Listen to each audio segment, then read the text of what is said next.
Everyone to another Live with Miranda. Bree Hartman's going to be joining us today, and we're going to be talking all about self-storage, the five rules with market analysis, how to get started, and she's going to be going over a live case study of real numbers so we can see exactly the results of everything she's going to be telling us how we get started today.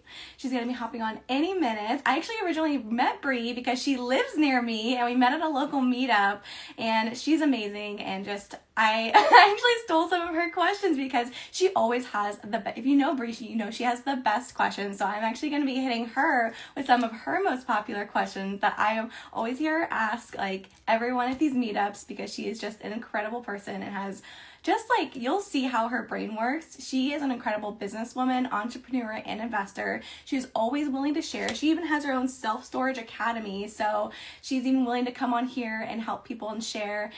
She should be hopping on any second. Thank you everyone for hopping on.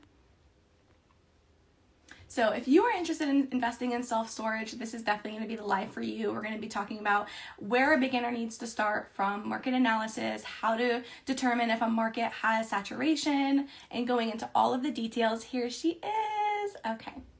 I'll be adding you on, Bree.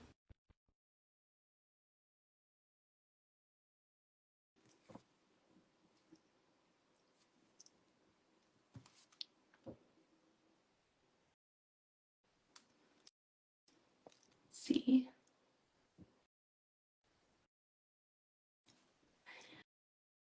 Here we go. Did it work, Bree? See, I'm going to send you the invite.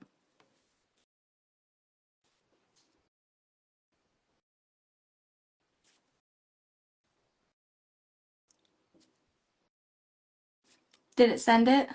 Did you have the option to click accept?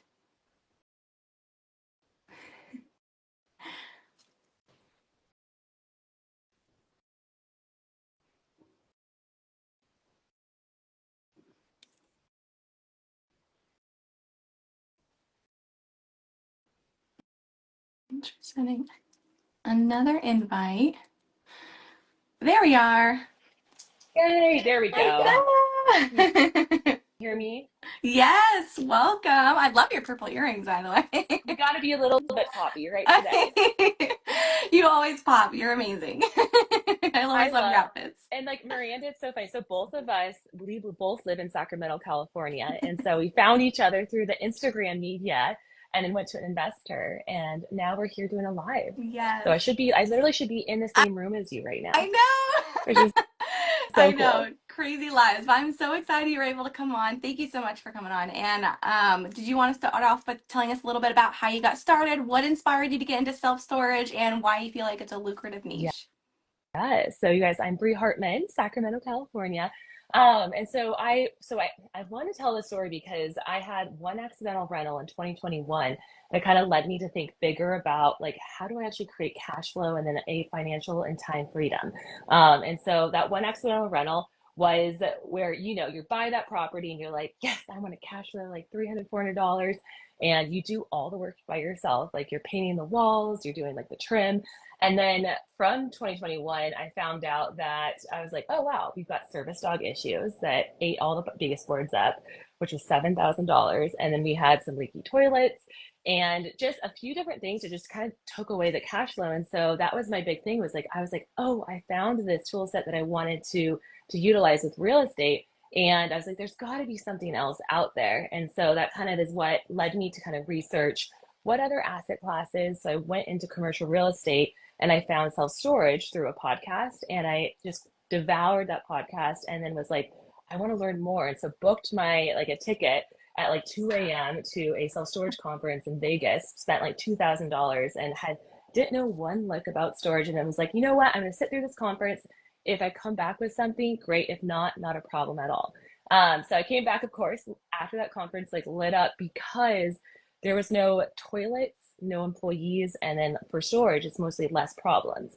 And that was something that just really struck like my heart, where I wanted to like build a portfolio where you had time freedom and then life options for my family and my baby girl so I could do more things with her. So that was really the start of it. And I think something that I feel like I've had nine lives. Like I worked for Fish and Game, so as a field biologist, and then from there, went and got my nutritionist degree, opened up a fitness studio, and of course, owned that 5 years through COVID. And so I built my business the first time the wrong way.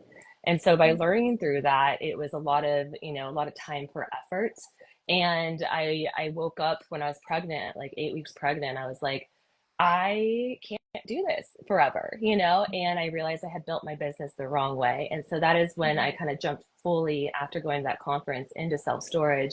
And my one thing, like the book, the one thing for that 2021 and 2022 was to buy my very first storage facility. So Wow.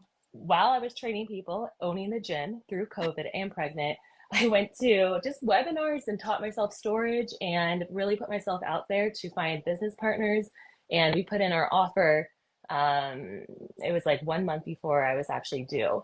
Wow. So the joke in the family was, is the storage facility gonna come first, or is the baby? Yeah. Um, so, and you never, and as like I think as a parent, as I know, like a lot of people know, is you never can plan that perfect maternity leave or that perfect timing. And especially with real estate, like when a deal presents itself, it's go time. And so that was something that we did an SBA loan for our first storage facility, and I had my 6 week old baby strapped on me as I wrote the business plan for our very first storage facility that was over 400 units. Wow.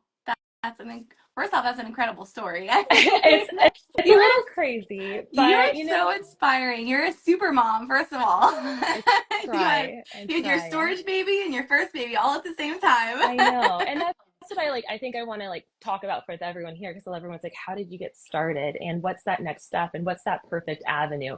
And there is no perfect avenue. And it's taking a lot of massive action. Mhm, Obviously, like putting yourself around like the right community, the mentors, and the deal flow. mhm, But a lot of the time, like self storage, what I love about this asset class is that it is a 10 by 10 cinder block, box with a concrete floor slab and then a roll up door. And so as a business owner, you can't get a whole lot of that wrong. There's a lot of like margin of error that you can really, like I think lean on. mhm, And that was something that I loved with storage is that it was a very simple business. mhm, That it is a business as well as a commercial real estate mhm, asset. And with that, you can not only run it remotely, but the tenants, what I love about this, are very sticky. So I always like to ask this, like people on the live, how many people have actually owned or like have rented storage? I want to hear like how many. Have you rented storage? Yes, Yeah. in Sacramento. Yeah. Yes, I love it. I want to hear. I just want to see if anyone on the live has actually like actually has a lease for storage or has leased a storage unit at one point in their time. And so a lot of the times, like in storage, people use it in an up market, in a down market, and in a sideways market. Yeah. And so we call it the 4Ds. So it's like death, divorce, disaster, and Mhm, then decluttering.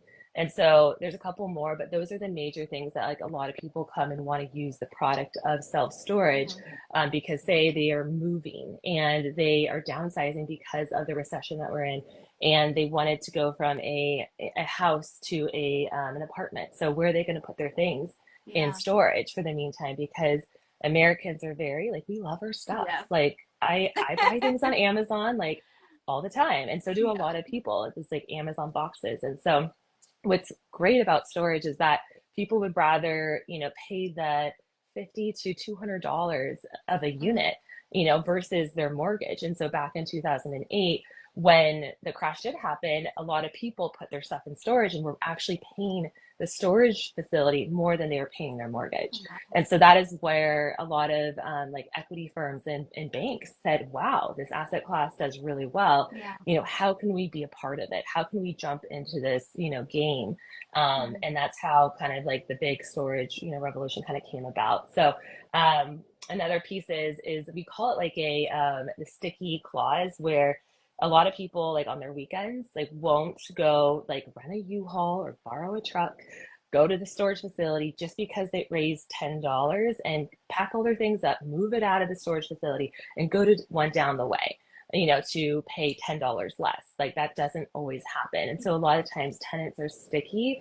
And that's what I love about this business is that it's kind of like an easy button that people push in order to kind of just continue on with their life. And so we've had tenants just at our facility um, rent from us for like the average is around 3 years, but we've had tenants for 12 years or more. And so it's Yeah. just a subscription based business that, every single month the lease renews and then also they continue to pay. And so it's normally on their credit card. Yeah, I mean, I 100% believe that. I have family members who I know who have had storage units for over 10 years, and Yes. it's crazy because it happened around like the 2008 where people were had to downsize, and I feel like that was a big moment. I feel like with the economy and everything, where it Oh, was a yeah. huge shift. But also now, I feel like the last, I don't know, 5 years, I feel like, I don't know if anyone else feels like this, but personally, I was like, okay, well, if I want it in the future, I'll just buy it again. But Yes. now with inflation, everything is so expensive. I see Mhm. everyone holding on to their stuff even more than they did back in 2008 because of how expensive they know things will be. I Oh, mean, you could, like, if you yeah. had a desk, I mean, people are holding on to wardrobes, clothes. I see Yes. friends putting their seasonal clothes into store like boxes and putting them in Yep. storage units and then taking them out when that season comes because they don't want to go and buy a bunch of like new seasonal clothes, Exactly. or maybe they have like want to plan on buying an apartment or a house in the future. They're willing to keep their furniture that they have now for 5 years Oh, and more because they know just a simple desk could cost $1,000 nowadays. ex It's insane. no, it is so insane. And I think it's also like people put like their, sentimental Yeah. stuff. And so that's the thing is like a lot of time people are like, oh, like storage wars, like do you find any cool stuff? And like most of the time, like I hate to say, but it's junk or sentimental Mhm. items that people just have a really hard time of giving up. And that is and that is something like especially when, someone passes away in the family and you're doing an estate sale, Yeah. like people will put their stuff there while they sell the house and then go through it later Yeah. or moving. Like we actually just put an offer in this morning to one in Arizona where it's right next to like a military base and it's right next to like a lot of different like federal items where it's not seasonal. Like they have contracts there and that they need to use it Yeah. because they are going on deployment or because they are training there, any Mhm. different causes of that. So a lot of things are very interesting because people use storage, which is a product based business, Mhm. but they use it in many different ways. So, Yeah. like, we have someone that's a library next door that uses our climate control just so that they could box really important documents. There's Mhm. their winery where they store their like wine cellars, and then there's also pharmaceutical reps that have to store their items in a special like climate controlled units, and the Wow. business to business pays for that unit. So it's a business to business, and then it's business to customer. Wow. So there's a Okay. lot of different products. And I guess for people that don't know storage, there's climate controlled, there is regular, just drive up. You've got RV and boat, which has been a big factor, especially in 2020. And then also, and then I talk to my hands. And then also, there is different types of products. Like you can put pods on a storage facility, like just a Mm. slab and put some pods and units on there. And then there's just many different ways. We have a cell tower that brings in income as well as houses. So there's lots of different ways to bring in revenue. That's incredible. I mean, just like from the few things that you had mentioned, and I know there's probably even a ton more, but I didn't even Oh, think yeah, about the pharmaceutical or the winery. There's just so much yeah, opportunity here. It's incredible. it And now, is. when you are like seeking a client outreach, are you reaching out to like these different wineries and pharmaceutical companies, or are you letting them come to Yeah. you? So most of the time we let like them come to us. We do a lot of like marketing, pay-per-click ads for Google. But most of the time, like we do have our boots on the ground that is works for 15 hours a week. But what she does is actually she'll go to HOAs and then other RV dealerships, and we have a certain like postcard and pixel. So Hmm. they can give it out to their clients and they get a cut as well. So if they rent out our units, they have an incentive for that. So we kind of go to these HOAs, real estate agents, if we really want to practice like organic marketing, because the best thing you can do is become part of that community, Yeah. because that's you're a business in that community.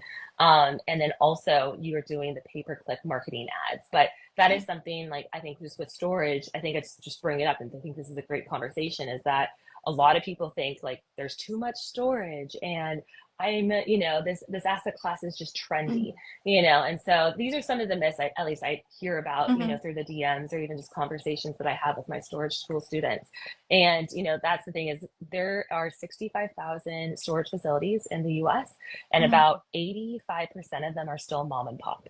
And so we are going through a consolidation phase right now, but I wanted to compare that to multifamily, where it's about the reverse. It's about like I think 10 to 15% are still mom and pop. And so the opportunity to buy a mom and pop storage facility is so much higher. And there's a lot more opportunity there, especially right now from baby boomers who are 70, 80 years old that are like, hey, I want to retire. Like I'm talking to this guy in Arizona and we're literally going through negotiation for a purchase and sale agreement.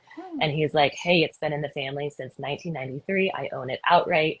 Um, I'm ready to retire. We just bought another house, about an hour and a half away. I'm ready to kind of like, wrap my hands up in this Mm-hmm. business and then move forward.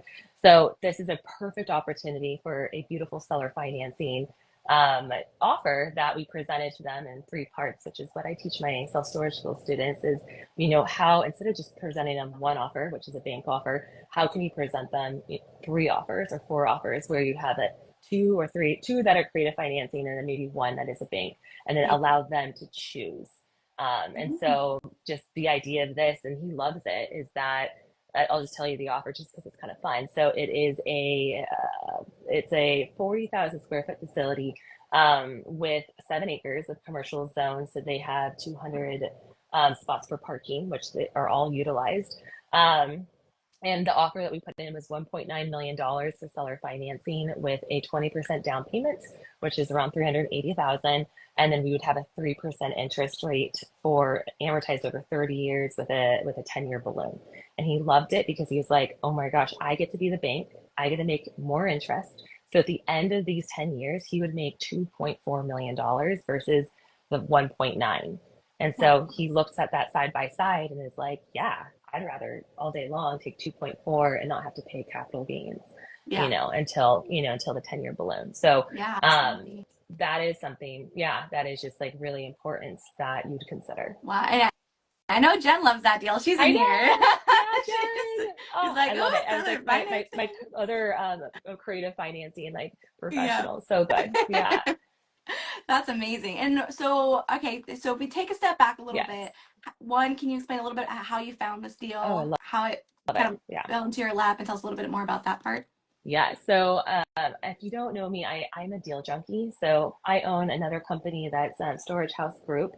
And so we do all acquisitions like in-house. So I have three different virtual assistants that are working with me full time to source, off-market deals that are mom and pop operators. And so a lot of the time, I would say 70% of the time, we're pursuing off market self storage deals that we actually source directly. And then I also give these opportunities in the self storage schools to my students so that they get to look at more opportunities and more storage facilities because finding a good deal right now is a lot of the times the bottleneck to a lot of people's business. Mm-hmm. And so there's 70% is off market and 30% I would say is on market, talking with brokers, building both broker relationships, and then having them bring us those deals and underwrite them.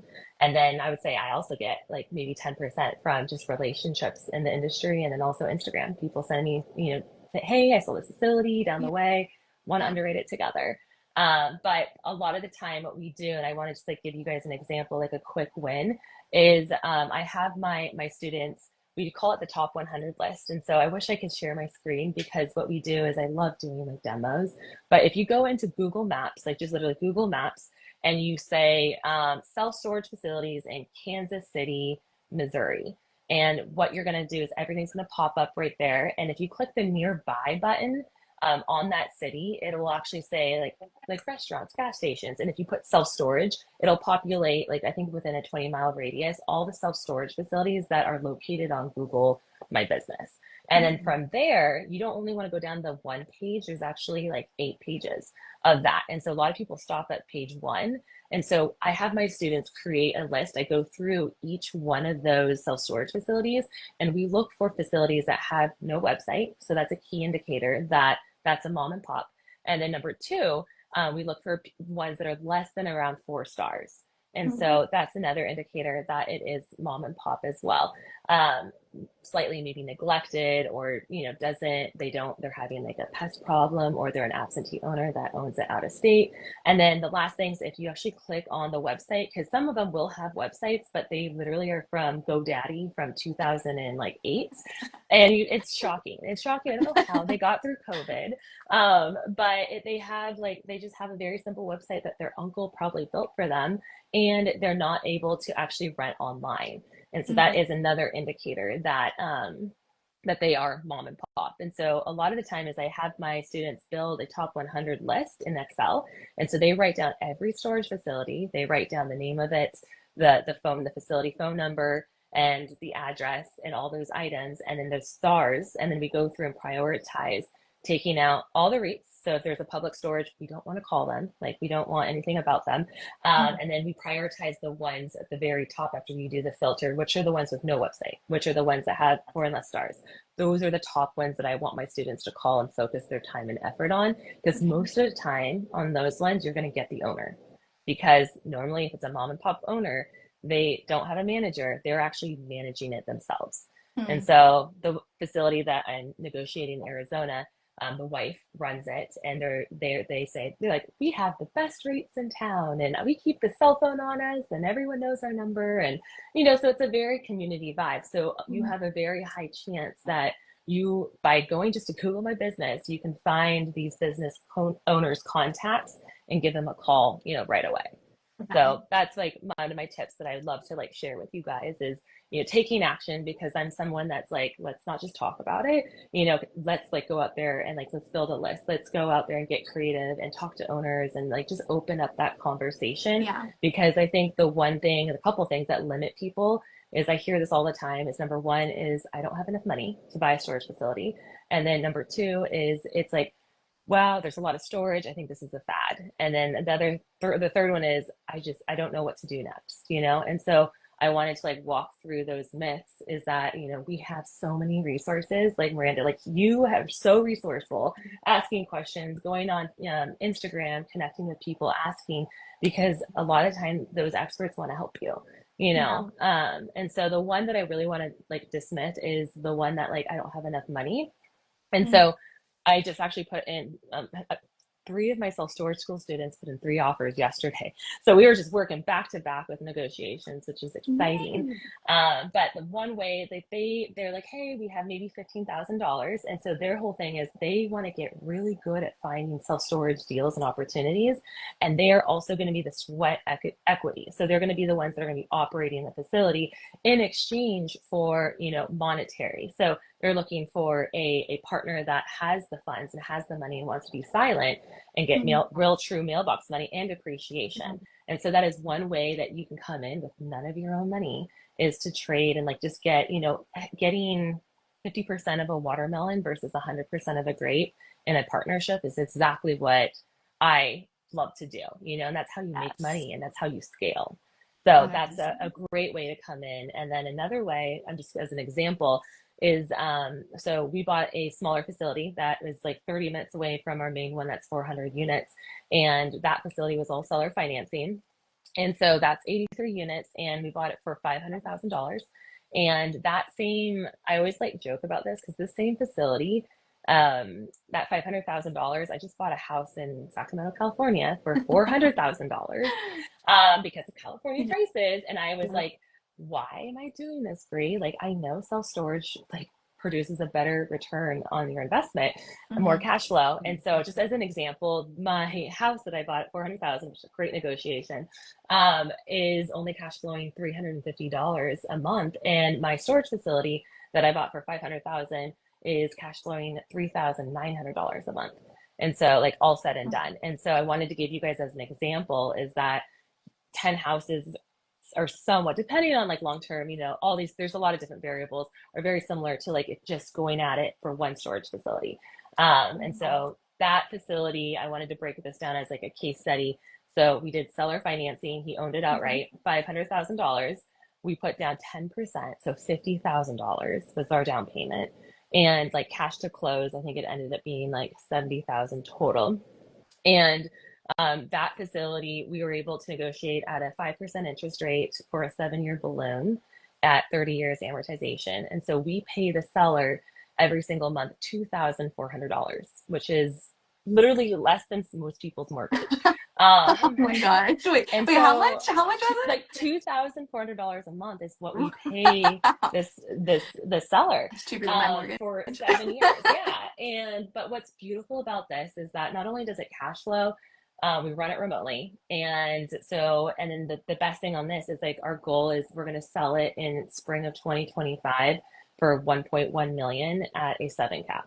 So we just 2x'd our money. We bought it at 500,000, we sell it at 1.1 Wow. in about 3 years. And so this Okay. is the case study that I wanted to show you guys just from an example is that we only needed $50,000 to $70,000 down on a storage facility to own a business and a commercial real estate asset. I got to take advantage of the depreciation on my taxes, which is huge for California. Yes. And then like in addition to this, the whole goal with like I think building financial and time freedom and life options is to build wealth. And a lot of the time, building wealth is foreseeing appreciation. And so, what that means is in especially commercial real estate, like residential, like I did remodeled my house. I put in the beautiful marble counters and all the things. It's beautiful, but my house is only going to really comp to the surrounding neighborhood, right? And that can Yeah. take, depending on the market, 3 to 10 years, right? With small appreciation. My commercial real estate storage facility, I can come in there day one from an underperforming facility and we can actually increase the net operating income, which is just your gross profit Mhm. minus your expenses. And from there, that facility is going to be worth maybe 2 times, 3 times more in value because we are better operators. And Yeah. so by forcing that, you can actually 2 times your money in 3 years faster, sometimes even 18 months.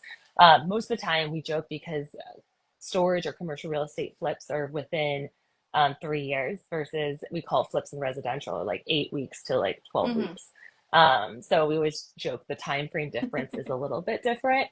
But what I love about this is that you have control over the commercial real estate asset because you own the business. And if Yeah. you are a better operator than from who you bought it from, that's going to really, speak volumes about how you can force appreciation and improve that facility, turn it around, burr it, and then go take your money out and go buy a bigger facility. Because that's the whole goal, right? Is to Okay. like play Monopoly, Yes. right, with our money. Okay, Yeah, that was gonna be my next question. Like, yeah. why sell it if it's cash flowing and you have all that appreciation? I mean, could you borrow from it? Is that like a potential? Can you take that Oh equity yeah. out and still go buy another facility with keeping that facility? Yep. And yes, you can. Ours is seller financing at Oh, 5%, that's right. That's right. and so, Yeah.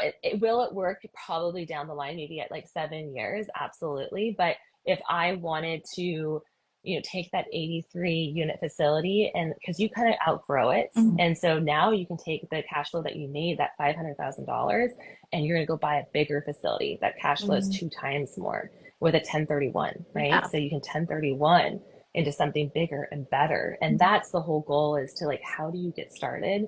And then how do you build on that momentum like a Yeah. snowball so that you now own 10 to 12 different self storage facilities and you came in with very little money of your own. Like that's real generational wealth. And that is where I think most people want is like, like I always say, storage is great and I love it and it's sexy. But what I really love is my family. And I really want to have life options and I want Mhm. to go take her in 6 months and go, in an RV and travel around and visit our storage facilities and, Mhm. make memories, and that's the thing that, comes with time and building your empire and building your systems and building your team so that you can do that and you can do it in scale in a right way. I love it.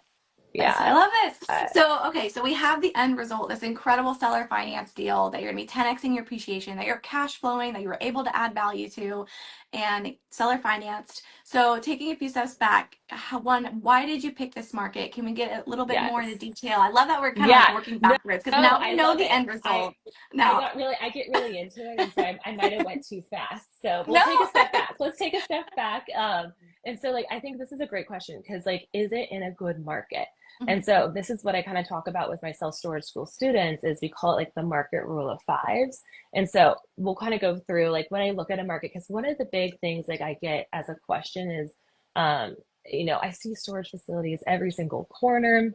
Like I heard that it's Yeah. oversaturated. This might not be a great asset class because it's Mhm. trendy. And so, to some of those items, yes, there are some markets that are way oversaturated because in 2020, people came in with construction loans and built all over the place. And the worst thing for self storage is more self Mhm. storage, right? In a 5 mile radius. And so, what I say to my students is like, let's look at markets that are within greater than 6,000 people in population, all the way up to like 120,000 people in a town or in a city, and then let's funnel through like some census data.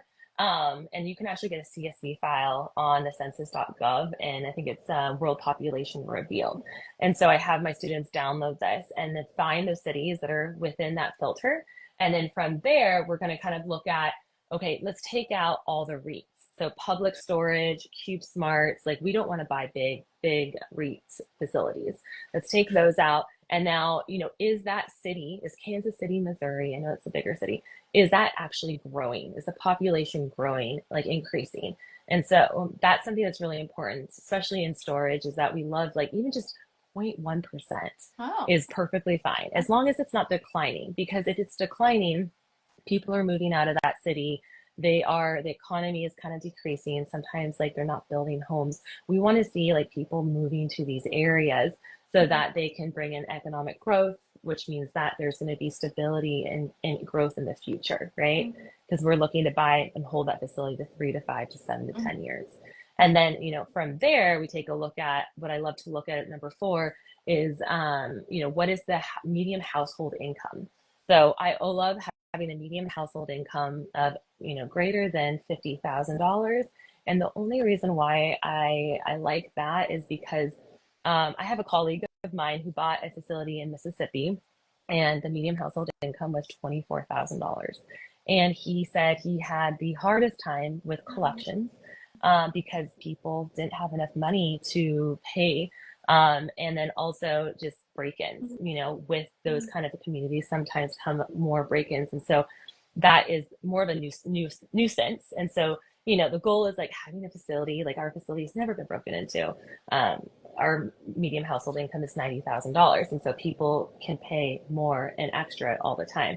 Mhm. So that's just something that I always look at. And then just looking at like, not looking at gigantic MSAs is the fifth one. So like Sacramento, California, I never look at Sacramento, but I will look on the outskirts of Sacramento because, as you know, just using as an example, there's 10,000 homes being built up north, south, east, and west of us. Sacramento Mhm. is growing so much. Yeah. And on those outskirts, a lot of people, investors aren't always looking there. They're looking at like, what are these other bigger areas? And so we want to think bigger. We want to look at like, where is the growth happening and where is it spreading to? So a really good thing is like, I go to realtor.com and you can actually write in realtor.com and saying like where are the housing developments, and you can actually look at housing development plans and what's the traffic Mhm. count, and you can actually get some really great information there. Okay. So And yes. you said MSA. Oh yeah, so it's just a metropolitan, what is it, MSA, it's like metropolitan area, Oh, okay. something, a big metropolitan Okay. area. Oh, I forget, it's always MSA, yeah, metropolitan area. Got it. So it's Okay. kind of like just a bigger city, like Kansas City, Missouri would be an MSA, Mhm. and that kind of thing. So yeah, so those are like the market rule of fives that I always like to say. And then I come in afterwards and being like, you know, like how could we cast our net? Like Mhm. we live in Sacramento, California. So like, can we cast our net between 1 to 3 hour, like a radius? Like, let's focus on that radius first and Mhm. create a top 100 list because that's going to be our competitive advantage. We can get there fast. We might have more boots on the ground or more Yeah. resources. And then if you live in a big city, then what are other cities that are kind of close by that are growing? Or even Mhm. like, I love Arizona because Arizona is only like an hour plane flight away. Mhm. It's super easy, and the real estate taxes are just beautiful. So But those are different things. And I always like to say, like, I think Brandon Turner coined this, like, what is your competitive advantage? Mhm. And I think people get so stuck on like, what's the best market? And then they stop everything else. And I always joke, the best market's where you can find deals. Yeah. And deals are, we want people just to raise their hand, and say, Yeah. hey, I'm interested in an offer. And so I want to talk about this because the ways that you can do this, especially when you cold call, right, a storage facility, or you go and drive for dollars and you drive to one, you pull Mhm. up and you want to go inside. And so I've done this multiple times. I have my students do it. And so what I do, especially on the phone, if I call the owner and I talk to the owner, I just say like, hey, Mr. Owner, I see your facility at ABC, street, and I really like the green doors. I'm just giving you a call, and I just wanted to reach out to you and see if you would ever consider an offer. And so I'm not asking them to sell. I'm saying, hey, I know this call might be out of the blue. I saw your facility. It looks nice. Don't lie to them, but if it's like, tell them something like the location looks really great. I've been interested in buying a facility in this area for quite some time. I just wanted to see, would you be open to looking at an offer? And that gives you an in, because a lot of time business owners are like, yeah, I want to know how much my facility is worth. Like, I don't know. Like, I want money, right? So we're Mhm. not asking them to buy something like normally like cold callers are. We're Mhm. actually giving them opportunities we're giving them money. And so a lot of time people are like, yeah, I'd like an offer. And so that's when you come in and say, okay, gather a little bit more information and then present them a couple offers and see if it works and see if the conversation Oh, starts. I like So that. yeah. And it's just like a little thing because I think a lot of people, I think the two fears in life is public speaking, which is scary, and then going on a date. I think it's public speaking and going on a date. And so both of those have the same thing in common, is that you are talking to someone that you don't know, right? Mhm. Cold. So how do you build a relationship with them? Mhm. And how do you get them to open up on the phone versus most of the time, like every time I answer the phone, like, why are you calling? And so my big thing is I always say who I am, who I'm with, Mhm. and then what do I want out of that conversation, right? And Yeah. then you can kind of build on top of that.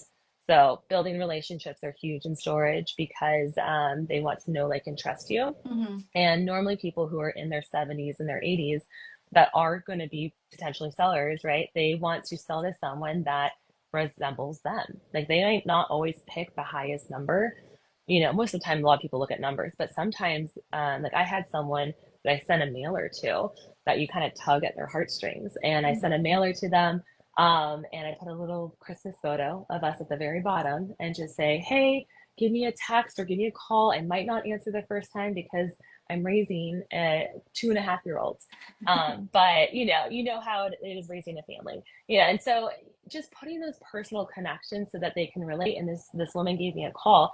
We didn't end up buying the facility, but she's like, hey, I saw your mailer and I kept it in my like literally drawer of her desk. Wow. And she's like, I called you first when I wanted to thinking about selling because I saw your Mhm. photo, your family photo, and I really liked your girl, and your No. Christmas tree, something like Oh. that. And I was like, oh, and so that really opened up the conversation. So Mhm. um, I think building that know, like, and trust, and putting yourself out there, and how can you be different because commercial real estate is very similar to residential. Mhm. And I think actually I like it. I think it's easier because you have less people trying to buy these facilities. And then number Yeah. two, they're business owners just like everyone else. And they want to help people that were like them back in the day. Mhm. So really building like negotiation. Chris Voss Mhm. talks about, he's the FBI negotiator. He talks about how can you bring in relationships and empathy to them to relate to them, and most of the time it's Mhm. their business baby. So that's how I build connection. And I think as a female, we have a lot of different resources that we can use to really, I think, give us a competitive edge. Yeah, Yeah. absolutely. And so you found your market. How long were you in that market before you found the seller finance deal? Yeah. So it's so funny. I never thought I'd buy a facility in Louisiana ever. So I was like being in California, and we can talk about operations too, like remotely operations. But we found this deal from a wholesaler, and this wholesaler brought it to us and was like, "Hey, this is a great deal. great markets, let me know if you want to put an offer in. And we underwrote the facility and we're like, oh my gosh, this is a deal all day long. Mm-hmm. That wholesaler, guess what? How much they made off us? $100,000 wholesale Wow. fee. And we were so happy to pay it because the deal made sense, right? When the deal pencils and it's a good deal, I'll pay a wholesaler all day long. Yeah. So that's something is to never, like I think to shrug off is not only you should be sourcing your own deals in your pipeline, but wholesalers bring you great opportunities too, and to build a relationship with them is important. Yeah. I love that. And so I'm curious too, how did you Yeah. meet this wholesaler? Yeah, this wholesaler, and this is through the grapevine. So if another tip, if you can do is if you go on Facebook, Facebook groups, just like residential, you can join self-storage groups that specialize in storage acquisitions or deals. And so you'll go in there, and I have my VA in there that sources a lot of deals.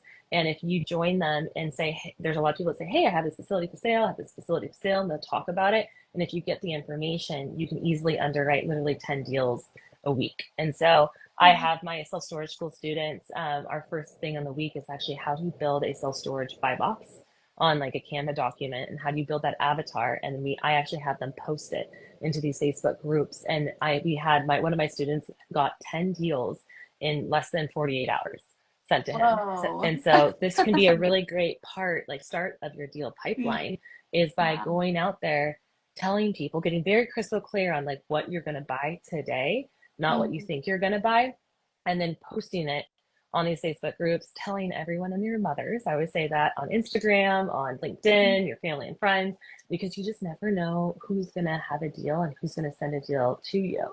So it's so important. Like the other day, just an example, when you talk about what you do, like I'm investing in storage, I want to buy my very first storage facility. Even though we own 84,000 square feet now. I was talking with a friend that I met, I don't even know, I think at a Thanksgiving party. And he's like, oh, my uncle owns a few. Do you want his contact? And I was like, yes, absolutely. And so he sent me his contact the other day. He owns 3 facilities and a moving company up in I think like Chico and the Northern California area. So am I going to call that gentleman? Absolutely. Yeah. So you just never know. You never know. So I always say, during these holiday parties that you're going to, practice what your pitch is. Practice, I always like to say, I love Amy Mohori, who does private money. And she's always I always say, I am a self-storage investor and owner, and I buy self-storage facilities and give people opportunities. And people are like, oh, tell me more. Where's your facilities located? Which ones do you buy? And then I think, oh, would you ever be interested in being a private money lender? And a lot of times they're like, yeah, tell me more, so they want to hear about it. So give them little tad bits at your holiday parties and gather information, because you just never know where those deals can come from. Yeah. All goes back to building relationships. Yes.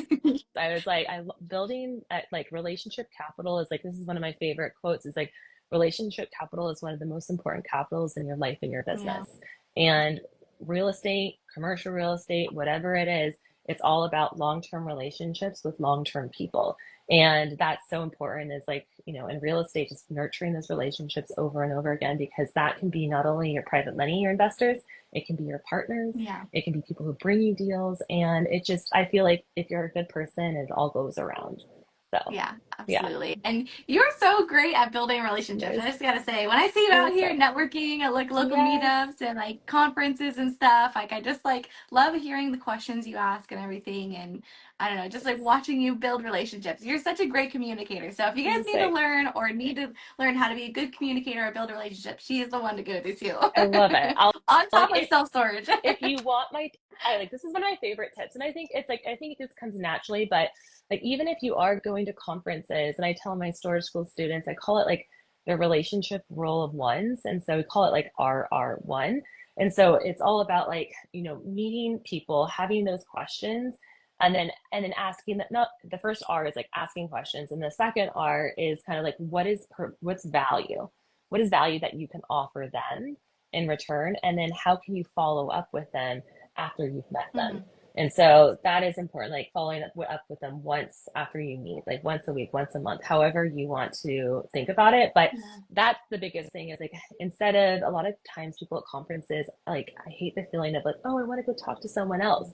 And I'm very Yeah. much like, I want to listen, I want to ask you those right questions and learn about them and then be like, hey, Miranda, like, what do you need from me? Like, what do you need to make your business Mhm. successful? Or like, hey, why aren't we doing deals? You know, and then you're going to remember me and I'm going to be like, oh, Miranda said she needed like a connection for private money because she's buying a house in Oklahoma.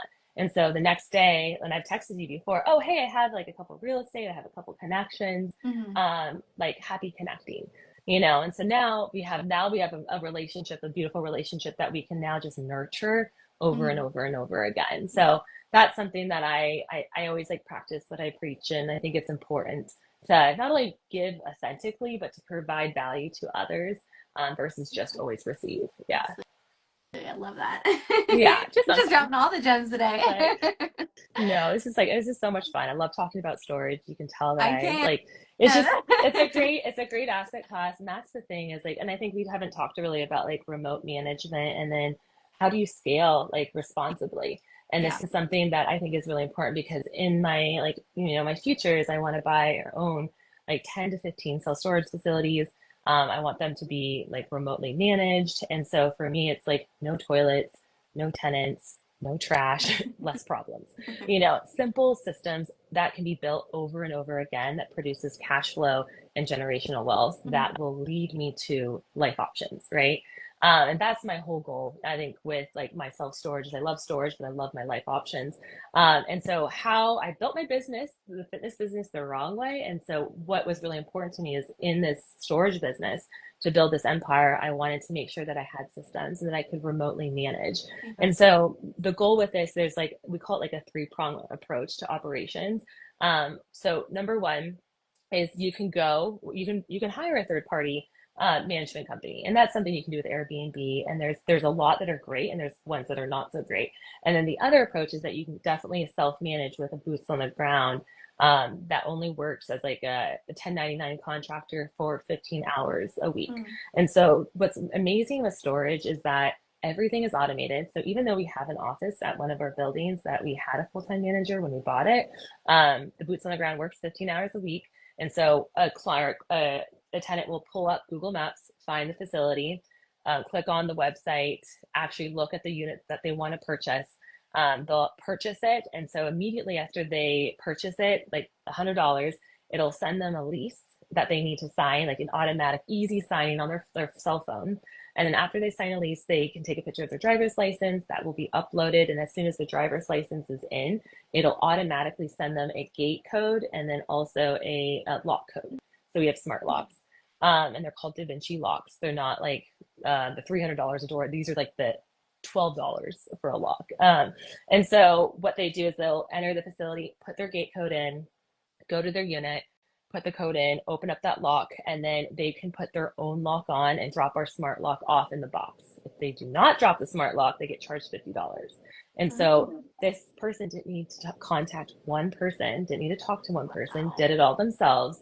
The gates are automatic, and in on our facility, they're opened up for 24 hours, a week. And then we have a call center, so if they do have any issues, there's a QR code on the gate, they can put it and it'll pop it up and give the call center a call. And that call center is like they have people on staff from like 8 a.m. to 5. And then after that, we have people in the Philippines that pick up 24/7. So that's something that I just wanted to show you like the process is like you don't Yeah. need someone at the And office. It's all automated, all non-manned facilities is what we're going for. and Yeah. what were these systems and processes called? Like the specific apps or Yeah, so companies? there's a couple of the softwares that I love. So we use StoreEdge. Hmm. StoreEdge is like it's a storage software, and then there's another one called Easy Self Storage Solution. And so it's a storage uniquely owned like management software that is a website. It also does tenants leases. It also does dynamic pricing, and so everything is automated. So like on my phone, I can pull up like who's paid, who hasn't paid, the profit and loss reports, who's been delinquent, We can also do, so dynamic pricing is the same thing as airline or hotels. And so, Mhm. normally you try to book your airplane. I just was in Florida, 2 to 4 weeks in advance. As close as you get, the prices go up. Mhm. The same thing in storage. Once we hit 90% occupancy, the prices now creep up because the supply and demand Mhm. are getting smaller and smaller. So that's something that's really neat, is that you can always increase the prices because they're on leases every single month. Yeah, I So, love that. And what system do you use for that, or do you automatically do that yourself? oh yeah, so it's all automatic on Okay. storage. Storage. So that's the one Okay. that we use. Yeah, Got it. is Okay. storage. Yeah. And when you were buying this facility and you found this facility in your market after doing your five Yep. rules and filtering through, and then you found the seller finance deal through a wholesaler. Now, when you were looking at this deal, how did you know the market wasn't saturated and that it was a good, like, kind of fixer upper? Yeah. That's a good question. So what we call in storage is supply and demand, or square feet per capita. And so if you take a 5 mile radius, there's a software called Store Track that if you guys want to go and practice, I think there's a free version of this, and then there's a paid version of it. But what's great is that it gives you all the storage facilities in the US, and it will show you in a 5 mile and a 3 mile and a 1 mile radius how many net rentable square feet is in that market. And so that total net rentable square feet in that 5 mile radius, you divide by the population in that 5 mile radius. And Mhm. so the rule of thumb, which I don't love going by this, and I tell my students not to, it's a sniff test, it's a market sniff test, is that if anything is greater than like 8 or 10 square feet per capita, it could indicate that it could be over saturated, which means like it could be a lot of storage. If it's under, there could be a lot more demand. That is stated by the Self Storage Association in like a document. Um, but why I say if it's sniff test is because I see markets like this market that we're looking at in Arizona has about 15 square feet per capita. But the reason why, and then you go online and it's all of them have wait lists on it. So it just shows in that market there's other ways that people are utilizing storage, and so every Mhm. market is different. And that's why I always like to look at, maybe three storage facilities in a different radius. And do they have wait lists? Do they have competitive prices? Mhm. And I also will have my students, like, we create a supply and demand matrix, and we'll have them actually like create one and go through the process of calling the owners to understand like what is the supply and demand in that 5 miles or 3 miles. Okay. So that's something that we always do, is a supply and demand matrix to make sure that the supply and demand is, there's a need in that market to increase Yeah. prices. Now, have you ever found yourself in a market that was oversaturated, or Yeah. have you been able to stay away from No. that? So that's sometimes the hardest part, is to find these great markets. And so because a lot of people came in, and again, the worst thing for storage is more storage. So I'm actually wholesaling a deal in South Carolina. We have a buyer. And so on this deal, I've never been so 50-50, because I negotiated it, seller financing, like 2.7 million, 0% interest, like great deal. Will cash flow so much, but I didn't love the market. And I tried to reason with myself, and I'm like, I don't want to put my private money lenders or myself at jeopardy if I don't feel like 80% confident that this is going to be a great deal for 3 to 5 years. Mhm. And so that was I'm going to watch this facility very closely, because maybe they'll prove me wrong. Mhm. But I just saw that there was 15 to 17 square feet per capita, and there was a lot of vacancy. And so I just didn't feel comfortable, and that's a perfect example of where the market could be great, but you just don't know. You know Mhm. what I mean? And so that is something that I teach my students. Is like, we want to do a sniff test, and then we also want to know when to say, "Hey, this isn't a great market, and I don't like it." And then Mhm. because of that, even though I didn't buy the deal myself, I put it under contract, and I'm wholesaling it for $100,000. So I will have $100,000 in my pocket That's so because good. I did the work, found this deal, and it was a deal for someone else because they live locally in that market. So Mhm. they feel more comfortable about the market themselves.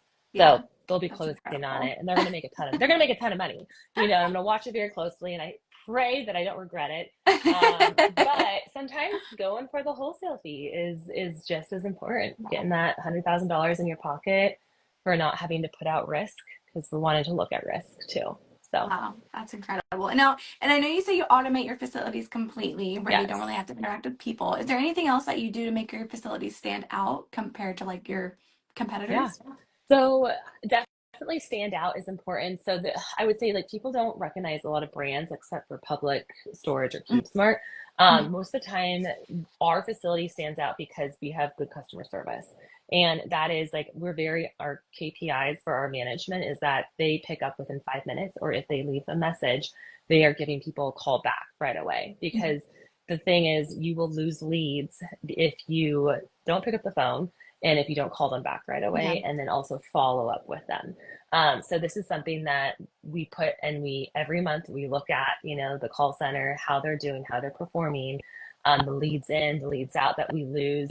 And then we also like I'll actually call them, like I'm a secret caller on a like Google Voice number, and I will actually record it and listen to them and like be like, I'm a student, I want to rent, and see if they can close them. You know what I mean? Or Yeah. get a deposit down. And so that's a really good way to kind of be like, hey, are we on top of the bar?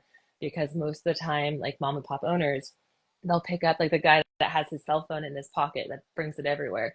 He's Hmm. probably at the bank and he's doing other things. And so we can really stand out from other people by having good customer service, a Hmm. great process that is seamless and easy, and then also being on top of our call center, and being able to pick up calls and close deals and close leads. Okay. I So love that you're holding yeah. them accountable. That's the best way to Yes. do Yeah, yeah. it. You gotta manage and like make corrections where needed. And I think talking about like what are things that go bad. Um, we recently in our smaller facility had someone that was living in the facility for 2 months, and we had a hard time kicking them out. Oh. And you talk about these and you hear about them. This is the first time we had that happen. Mhm. And it wasn't an awful process, and we didn't have to like go the whole legal route, but my boots on the ground would come and bother and talk to them and, hey, you need to leave. And they finally left. And sadly, they moved right next door to someone else's facility and Oh did my the same thing. So now we gosh. know we're like, hey, we should call our neighbors. But that's something that does happen. Wow. Another thing is, gates, sometimes the automatic battery goes out or they have a power Mhm. outage. And so people need to get to their stuff. And so having a gate person like a technician that can automatically get there and like take care of it is Mhm. important. But honestly, we've had that happen like once, and it isn't their home. So they're okay with like 2 hours if it really it's not an urgency Mhm. that needs to happen like right away, such as like a leaking toilet in a house because they're Right. living there in that Mhm. situation. And so a lot of the time, what I love about storage is that it's not always an urgent issue. Yeah. Yeah. And do you put the same amount of reserves away that you would on like a single family home? Like do you put Yeah. 10%, CapEx, things like that? Yeah, no, that's a great question. So in the storage school, I teach them how to do a back of the napkin, and then I also teach them how to do a deep analysis. And the reserves that we look for is this facility. We call them dirty dogs. So dirty dogs are ones that are like, wow, they need a lot of work. And so obviously you need to go through and like, a paint job actually makes the facility look gorgeous. And it's so crazy. Like a really bad facility can look amazing with some weathering paint. But you've got your capital expenditures, and then you have your closing costs. And this is something that a lot of people don't know is in commercial real estate, closing costs are way more expensive than in residential. Mhm. And we try to budget 1% to 2% of the purchase price because you are ordering an Alta survey. You're ordering a property condition report. You're ordering an environmental report and title. And so these are things that are very costly and can add up, and that you need to make sure that you account for in your underwriting.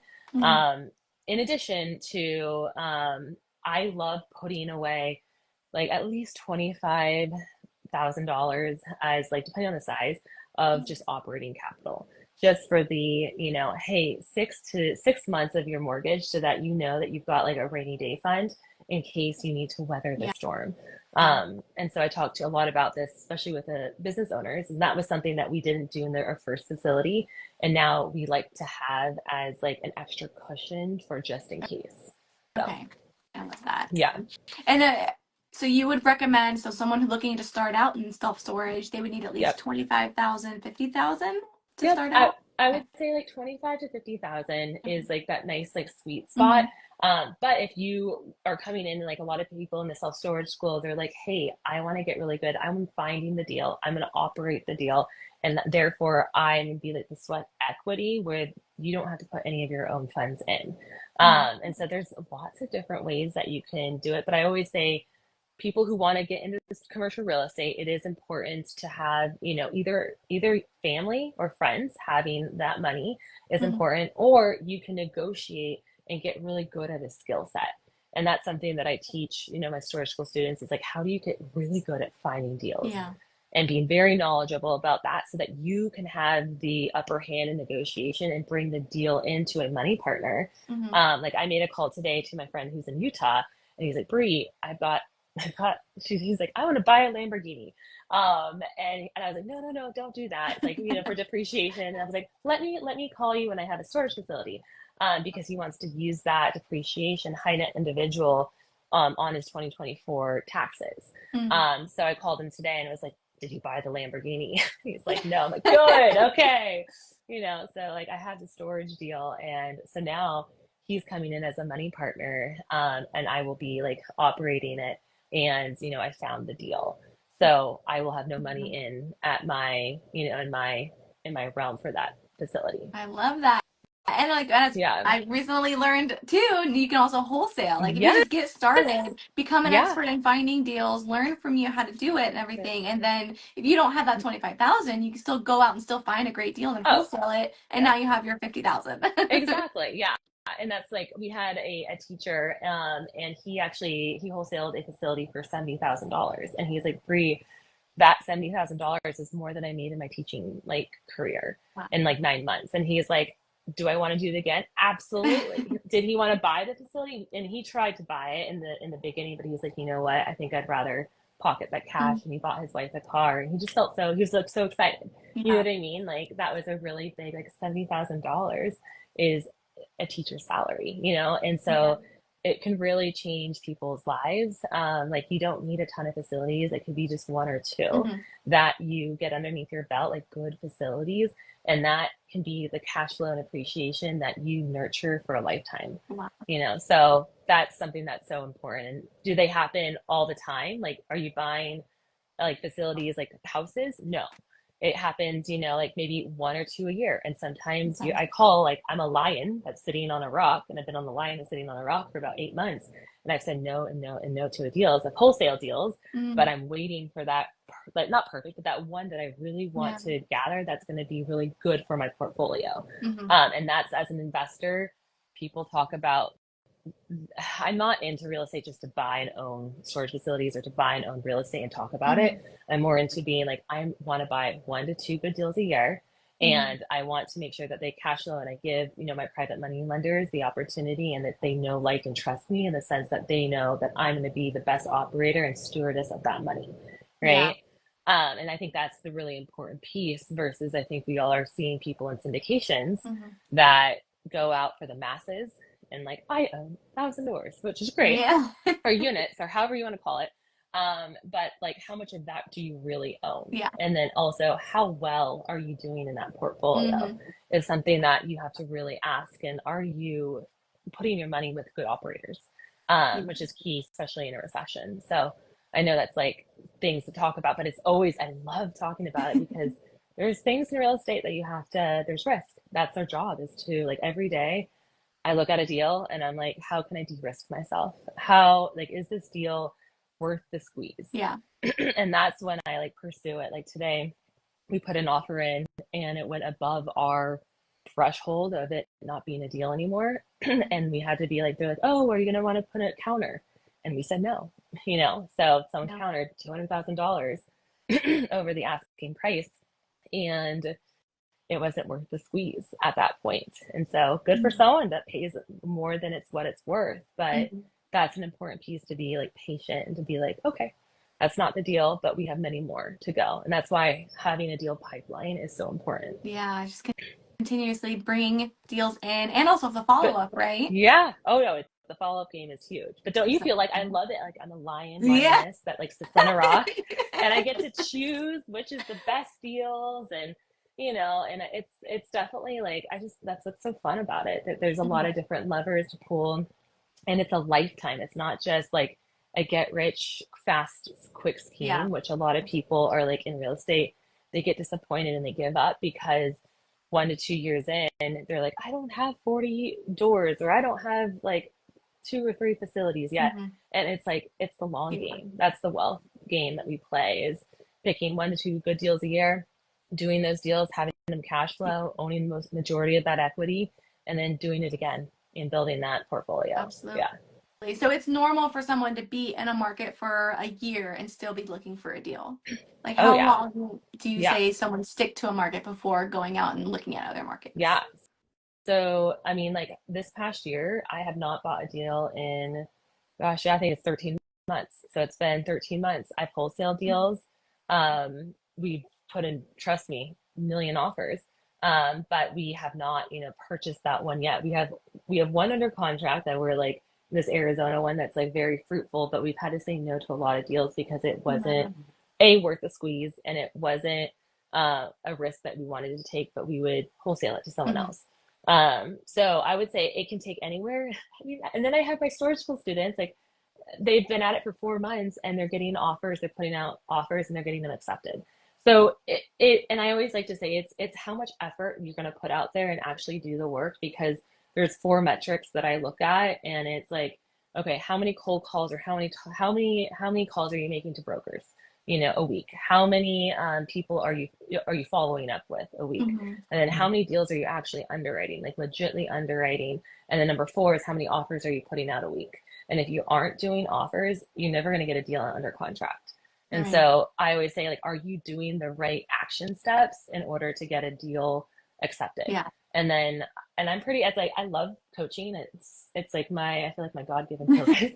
And I love it because I'm just like, hey, so what are these action steps? Okay, why aren't we doing this?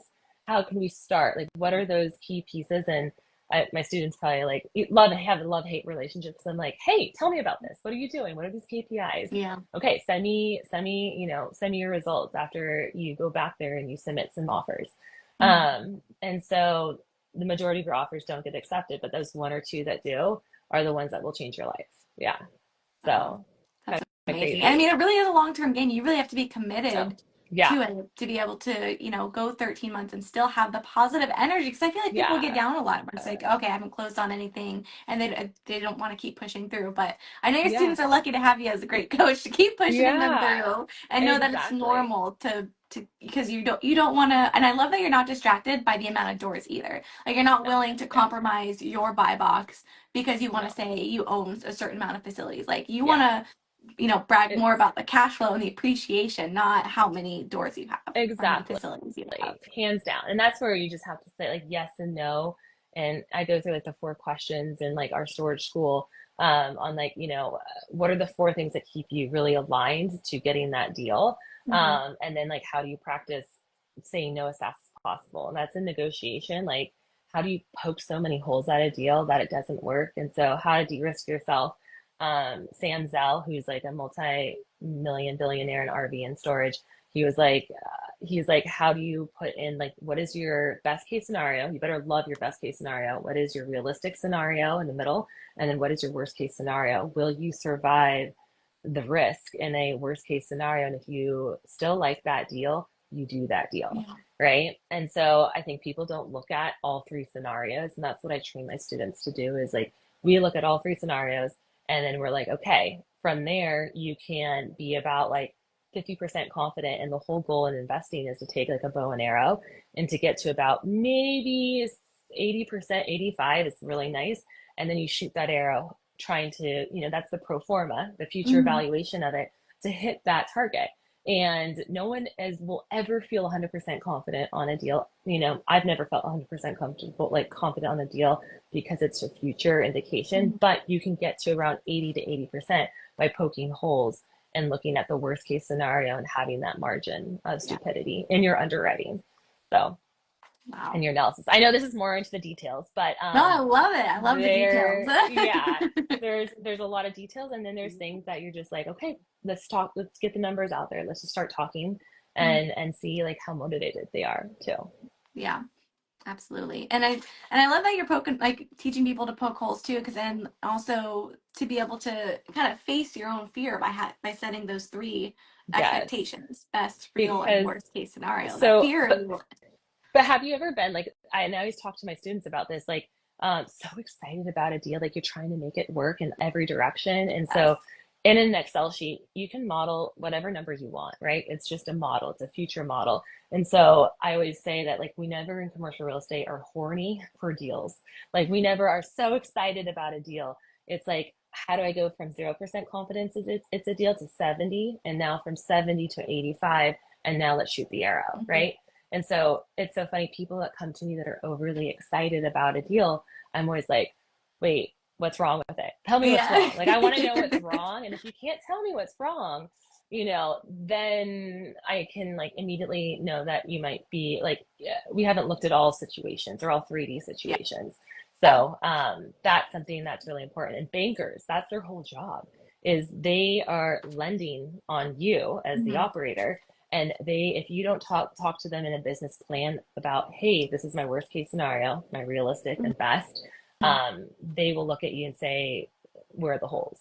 And so it's important to always like identify them and to be like, how are you going to solve Hmm. them in different markets? Okay. Yeah, with And what would opportunity. like and with in your experience with seeing, investors out there looking for their first deals or their second Yep. deals, like what do you feel like is one of the biggest mistakes they make that cost them the most? Yes. That's a great question. So one of the biggest mistakes is I would say they overpay. So one is an overpaying based on what it's worth. And so I always say in commercial real estate or storage, a facility is only worth as much as its like income that it's producing, right? Mm-hmm. We never want to pay for the future evaluation of what it could be worth in the future, even though the owner, because the seller wants you to pay over here. But Mm-hmm. as a goalpost, we want to pay here. So how do we get into the middle where we can have that negotiation and come to an agreement and still make money? I call it just make money, JMM, just make money. Our goal is to JMM. I love it. Yeah, and so that's one. And then the other thing is I would say the mistake is sometimes the structure. Um, I would say of it. And we made this mistake. Like it's $1 million mistake. And for my very first facility, we bought a 50,000 square foot facility, so over 400 units. Mm-hmm. And half of it's climate controlled, half of it's drive up, and we bought it on an SBA loan. And what we didn't know at the time, because we were beginners, is that we probably could have came to the owner and said, "Hey, you own it, you have the majority of equity. We could probably do a seller financing note on this facility." Or what we could have done is went to the bank that they had locally and assumed the loan. Mm-hmm. And so the things that you learn now is like making sure to ask these questions on how do you structure a deal, and Mm-hmm. how can you ask, where they already have a loan that they might be like, oh yeah, I know the facility, the bank is literally across the street from our facility. Like, oh, we love that. We want to make money on it. Like we'll assume the loan and maybe have a couple, like one or two more Yeah. points. That would have been better than the SBA loan. Mm-hmm. So that's $1 million mistake that will be locked in for, which is okay. We'll still make money on it. But it was just like, it's one of those things that you look back now and say, if I would have asked the right questions. So that's what I love to tell my students is like, what are things that I learned that I could have learned faster? And that's like the benefit, I think, of being in like a community of people that are doing deals, that are in the trenches, because Mm-hmm. I love like, like I'm not a very big guru person, and I'm like, but who are people that are actually where you want to be and are doing the deals and that are talking about the things? Because even though they are syndicators now, they probably don't know anything about finding deals. They probably don't Mm-hmm. know anything about private money because they have such big departments that they've outsourced it. So I think just finding people that are doing what you want to do and that are in the trenches and that will actually give you attention, Mm-hmm. and value and provide value to you is so important when you look for like a mentorship or a community. Yeah, and So. Speaking of community too, as we wrap up, and I know you've Yeah. mentioned your students doing all these amazing Yeah. deals. Can you touch a little bit about like your community Yeah. and like what you teach in there and how people can Absolutely. learn more about it? Yes. So the self-storage school is like it's a 6 month live program, and so we take them through the four different stages in the framework of storage. And so the first part is like how do you actually find a good storage deal? The second part is like how do you analyze a deal? What does a good deal look like? And asking the four questions. The third part is like how do you fund it with either an SBA, creative financing, or a conventional loan Mhm. or private money. And then the fourth thing is like how do you put offers in and actually operate that deal? So we kind of go through the four frameworks of storage. And then so with that, it's always open enrollment. And so the people who actually come in 2024, they'll have the Black Friday sale, and then prices are going to be jumping up. So that's something if you guys want to take advantage of is joining the self storage school now before prices like 2 times in 2025. Yeah. But my storage school students are doing incredible. And so I actually take all my off market deals from my three BAs and I pour them into the storage school. So we have an off market and on market pipeline. Mhm. And so my VAs are responsible, their KPI is to put in each of them 10 deals in the off market and 10 deals into the on market. So my students always have like firsthand knowledge of these deals. Like today, we put an offer in on a facility in Texas. It was on the market for literally 4 days because a residential real estate agent put it in wrong. So it was severely under market. We negotiated it. This is the Oh. one that we ended up not pursuing further because they wanted a little bit too much for it was a cash offer. But we were on the call today. We negotiated all the way to the end. We had a purchase and sale agreement ready to go. It's Wow. because my students found it in the pipeline because they are putting the deals in the workflow. So that's something that's really important. But that's something that I really teach my storage school students is like, how do you take action, putting in offers? And then those are like, that's how you're going to buy your very first cash flowing facility. And then we're just going to buy the next one and the next one and build on those skill sets. So yeah, just being surrounded by good communities that are doing big things and Yeah. have the templates, like all the templates that I use in my business, I put into the self storage school and we go through demos and case studies on like how do you actually like what is working now in this market. That's incredible. And someone did ask in the Yeah. comments, where can they find the link to sign up for Oh, your yes.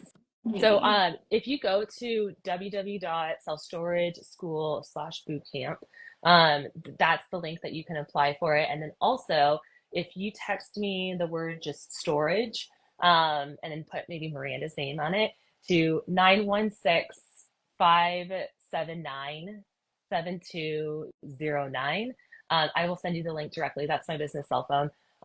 That goes straight to like me and my assistant, and we'll send you the link, Wow. which is great. Yeah, That's so so definitely like and message incredible. me. I'm also on Instagram at Bree.theinvestor, and that's me. Like I love hanging out on Instagram. I love like my creative outlet because I do numbers all day and negotiations all day long is like how do I put more color into this world and make storage sexy and that's my I love Instagram because like you Miranda you're so good at connecting with people and that's like my fun. So I use my Instagram. You see a lot of colors I and a lot love your of my kiddo and Instagram. arts and it's just like that's my creative way of like getting connected with Yeah. people and saying hi. So don't be shy. That's me on Instagram. I'll send you a voice note. Normally it's a voice note right back. Yep. And that's just like that's why I love communicating that way. It's so easy. I love that. If you So guys don't know Bree on a personal level, you absolutely need to reach out. She's incredible. And, as we head out, is there any last advice that we haven't covered or that we didn't bring up that you'd like to give someone looking to start out in self-storage? I know that's really good. I I think that I mean like I think that's what I created the self-storage school so that people like I wish I had a pathway like A to Z blueprint of what like I give people now Mhm. and I would have made less mistakes and that would have probably been a lot faster. So that's why I like when there's something that's not there you create it or if there's something I love the question of like what is irritating you in life right now and then go out there and create it and make it better. Mhm. And so that's something that I stand true for. And so I think just finding people that are doing deals and then joining that and becoming a part of it, or even not even a community. Maybe it's reaching out to them and being like, hey, how can I pay for or provide value for 1 hour Yeah. of your time? And that's something like Miranda, you do so well. And that's what I've done is like, hey, you're super smart. I connected on this one question that I have. And then I'll reach out on Instagram or Mhm. LinkedIn and be like, I'd love to provide you value in exchange for X, you know? So Yeah. that's something that I think goes such a long way. And Instagram is just, you're so good at this live stuff, it's never going to go away. And Yeah. so you get to have a firsthand touch at people that maybe you don't get their cell phone number, but if you like engage and introduce yourself, Mhm. most of the time, a lot of these people are willing to help you and give you extra attention. And then those are the people that, especially in my storage school students, like I want to do deals with them. I want to give them deals. You know, I want them to, my success is their success. And so a lot of the time it's just finding people that you want to like resemble or like be in their sphere, Mhm. and then just double down and provide value and learn those skill sets. And I think that's what sets people up for success.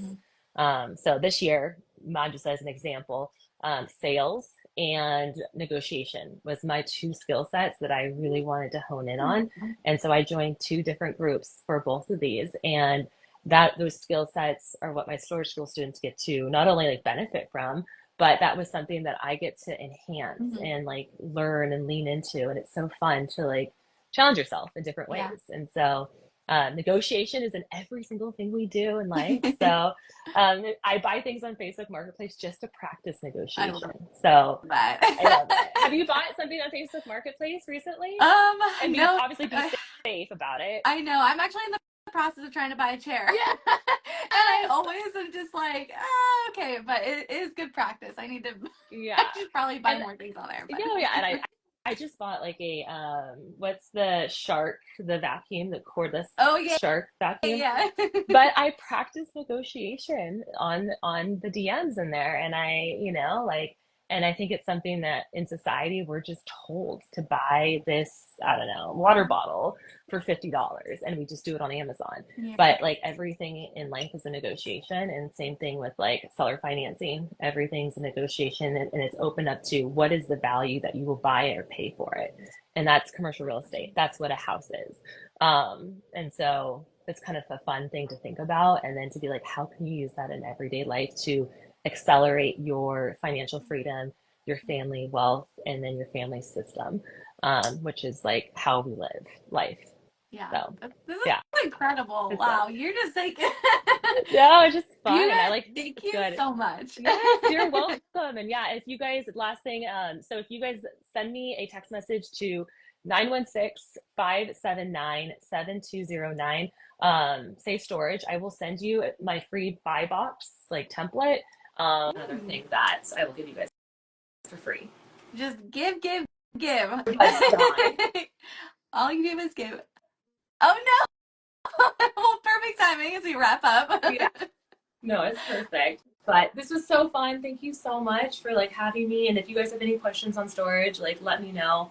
I love talking about this stuff. Yeah, and Bree's absolutely, you guys, please reach out to her, get to know her. She's an incredible person all around, and is just such a go-giver and is always willing to help people. So thank you so much again for coming on and just dropping so many gems. And I have so many notes, and I'm gonna write this up and post it. So if anyone wants to rewatch this, if you missed any parts, it's gonna be posted on YouTube within 24 hours and posted on Instagram. Please reach out to Bree. She's an incredible person. Check out her community. Thank you all for tuning in, and thank you so much, Bree, for coming on and sharing such gems. Thank you so much, Miranda. It's so fun. Bye, you guys. See ya. Bye.